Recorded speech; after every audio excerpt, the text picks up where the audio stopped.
एक गांव में पप्पू और सोनी नाम के भाई बहन रहा करते थे। पप्पू सोनी से उम्र में बड़ा था और वह हमेशा सोनी से छोटी छोटी बातों पर झगड़ा करता रहता था। इस बात से उसके पिता हरिया बहुत चिंतित रहा करते थे। एक दिन पप्पू सोनी से बिना किसी बात के झगड़ा कर रहा था कि तभी वहाँ पर हरिया आ गया और बोला, मेरी समझ में नहीं आता पप्पू, आखिर तुम्हें सोनी से क्या समस्या है? तुम हर छोटी छोटी बात पर सोनी से झगड़ा क्यों करते रहते हो?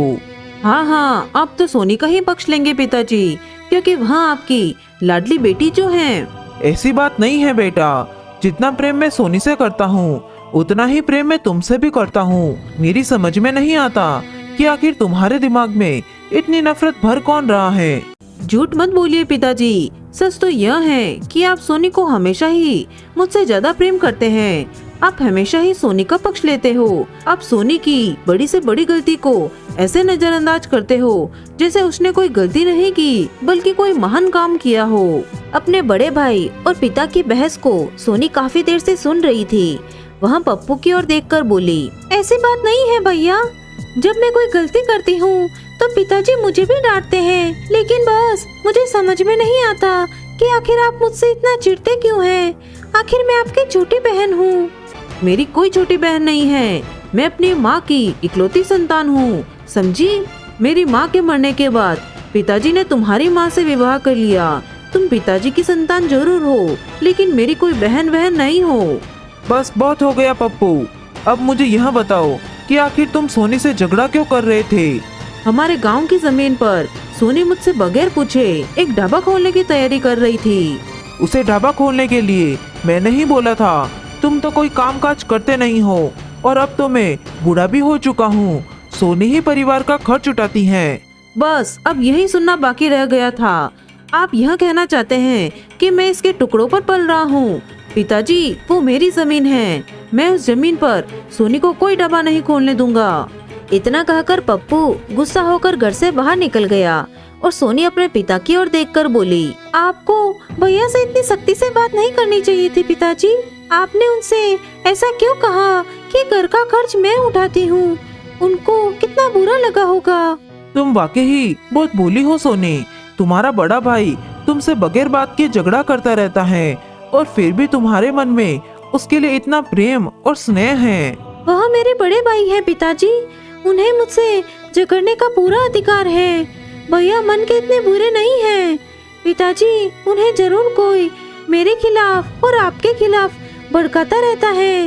मुझे याद है जब बचपन में मैं दूसरी कक्षा में तथा भैया 5वीं कक्षा में थे, भैया कितने प्यार से मेरी अंगुली पकड़कर मुझे स्कूल लेके जाया करते थे। मुझे तुम पर गर्व है बेटा, मुझे तुम्हारे जैसी संतान मिली। इतना कहकर हरिया की आंखों से आंसू आ गए। उधर पप्पू क्रोधित होकर सीधा गांव के व्यक्ति रोशन के पास पहुंच गया। रोशन एक कपटी व्यक्ति था जो अंदर ही अंदर हरिया से बहुत जला करता था। वह काफी वर्षों से पप्पू के कान भर रहा था। पप्पू को अपनी तरफ आता देख रोशन मुस्कुराता हुआ बोला, क्या बात है पप्पू, लगता है अपनी छोटी बहन सोनी से फिर से झगड़ा करके आए हो तुम। अब तो हद ही पार हो गई रोशन चाचा।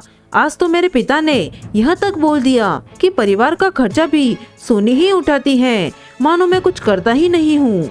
अरे तुम्हारे पिता ने तुम्हें साफ साफ समझा दिया है कि तुम सोनी के टुकड़ों पर पल रहे हो, तुम उन दोनों के लिए बोझ हो। अब मैं इस गांव में नहीं रहूंगा रोशन चाचा, मैं अपने परिवार को छोड़कर हमेशा के लिए चला जाऊंगा। अरे ऐसी गलती मत करना पप्पू, अगर तुमने ऐसा किया तो सोनी अपने मकसद में कामयाब हो जाएगी, समझे?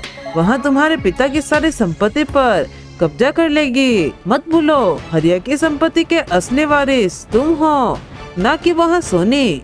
तुम्हारे पिता ने सबसे पहले तुम्हारी माँ से विवाह किया था भाई। आखिर पिताजी ने दूसरा विवाह क्यों किया? तुम्हारे पिताजी एक बहुत ही कठोर स्वभाव के व्यक्ति थे, एक नंबर के चरित्रहीन थे। तुम्हारी माँ जब जीवित थी तब हरिया के स्वभाव से बहुत ही चिंतित रहती थी और इसी चिंता में बेचारी स्वर्ग सिधार गई और उसके कुछ ही दिन बाद उन्होंने सोनी की माँ से विवाह कर लिया, जिनका देहांत अभी 2-3 साल पहले ही हुआ है। तो फिर आप ही बताइए रोशन चाचा, मैं क्या करूं? हरिया के जो वकील हैं वह मेरे अच्छे मित्र हैं। अभी कुछ दिन पहले ही हरिया अपने वकील के पास वसीयत बनवाने के लिए गए हुए थे। यह बात मुझे वकील ने ही बताई है। और जानते हो उन्होंने अपनी सारी संपत्ति किसके नाम करवाई है? किसके नाम रोशन चाचा? उन्होंने अपनी सारी संपत्ति सोनी के नाम कर दी है भैया। अगर तुम्हें मेरी बात पर विश्वास न हो तो तुम स्वयं जाकर वकील से पूछताछ कर सकते हो। अगर ऐसी बात है रोशन चाचा तो मैं सोनी को छोड़ूंगा नहीं। ऐसी गलती भूलकर भी मत करना। मेरे पास एक और उपाय भी है। कैसा उपाय रोशन चाचा? मैं तुमसे अभी कुछ देर पहले कह रहा था ना कि वकील मेरा बहुत अच्छा मित्र है। वह मेरे कहने पर वसीयत तुम्हारे नाम पलट देगा। लेकिन इस बात का पता हरिया को कभी नहीं चल पाएगा।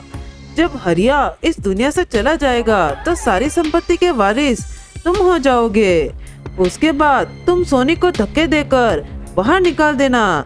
इस राज को तुम्हारे, मेरे और वकील के अलावा कभी कोई नहीं जान पाएगा। अगर तुम कहो तो मैं वकील से बात कर लेता हूँ।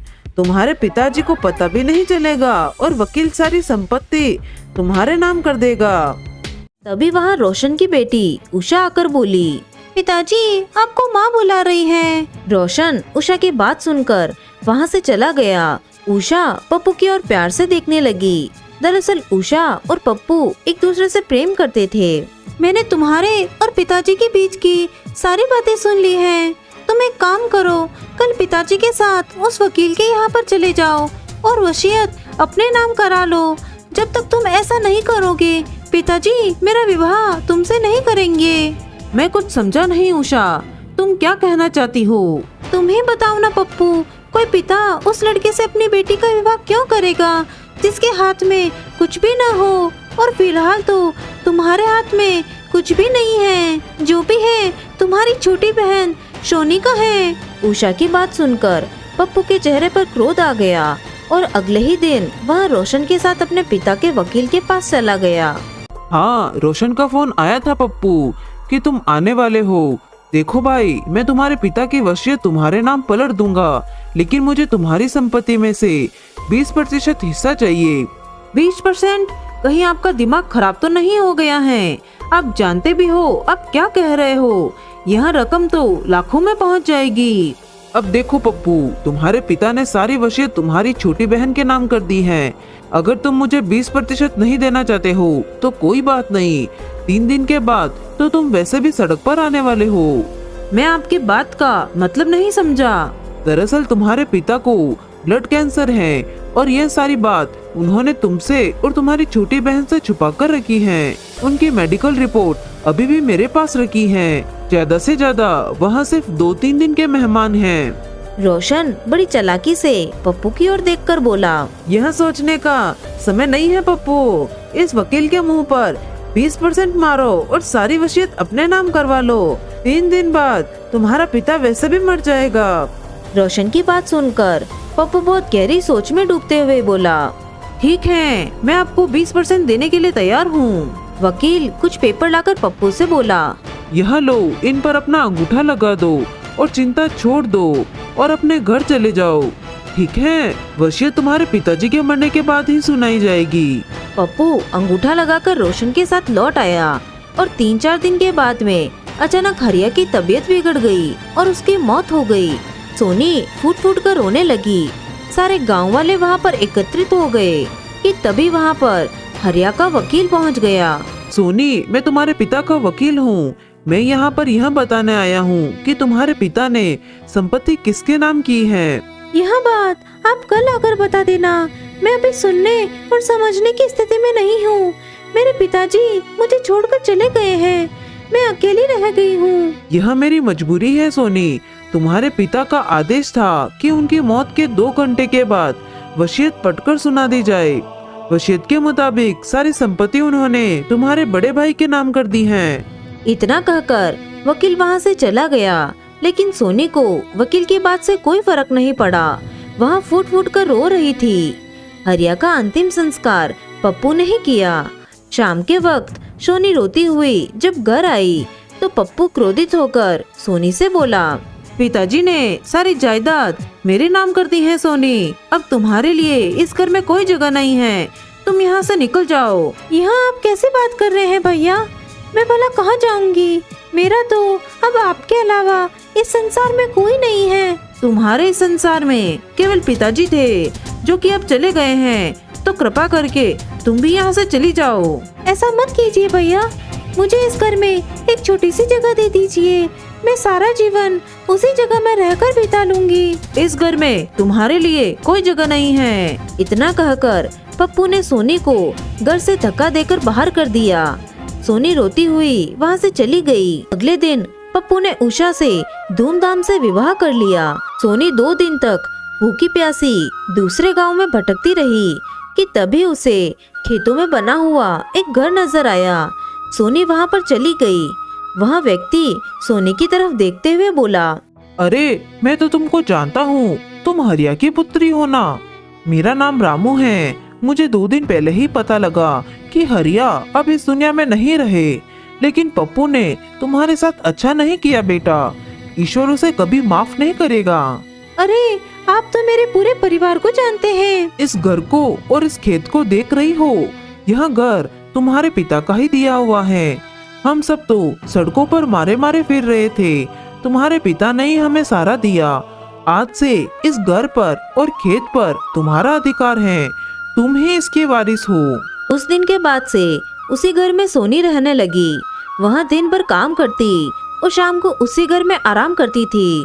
और उधर पप्पू एक दिन शाम के वक्त जब अपने घर पर लौटा, तब वह देखता है कि रोशन और उसकी बेटी उषा उसी के बारे में बात कर रहे होते हैं।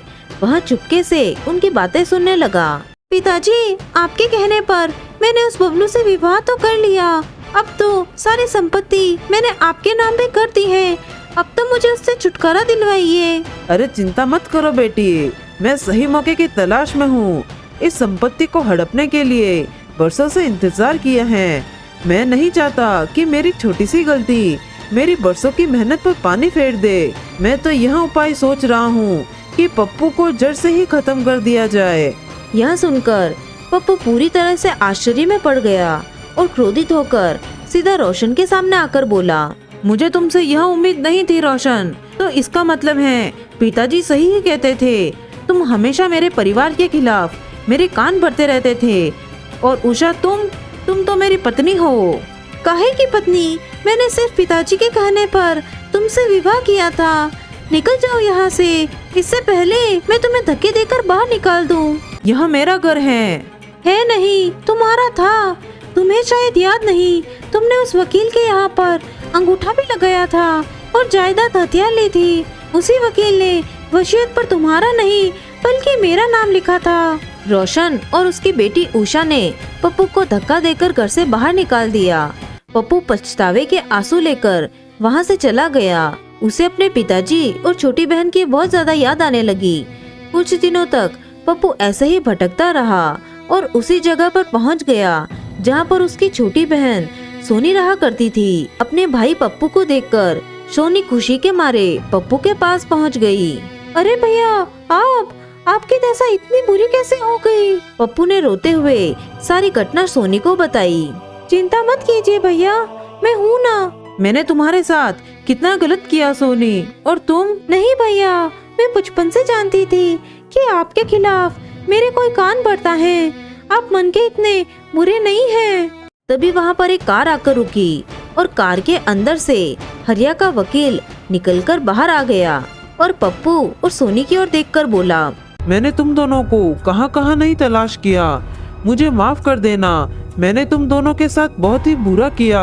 ईश्वर ने मुझे इसकी सजा दे दी है। मुझे भी तुम्हारे पिता की तरह ब्लड कैंसर हो गया और मैं कुछ ही दिनों का मेहमान हूँ, लेकिन मरने से पहले मैं अपना प्रायश्चित करना चाहता हूँ। आपने बहुत देर कर दी वकील साहब। रोशन ने सारी संपत्ति अपने नाम कर ली है।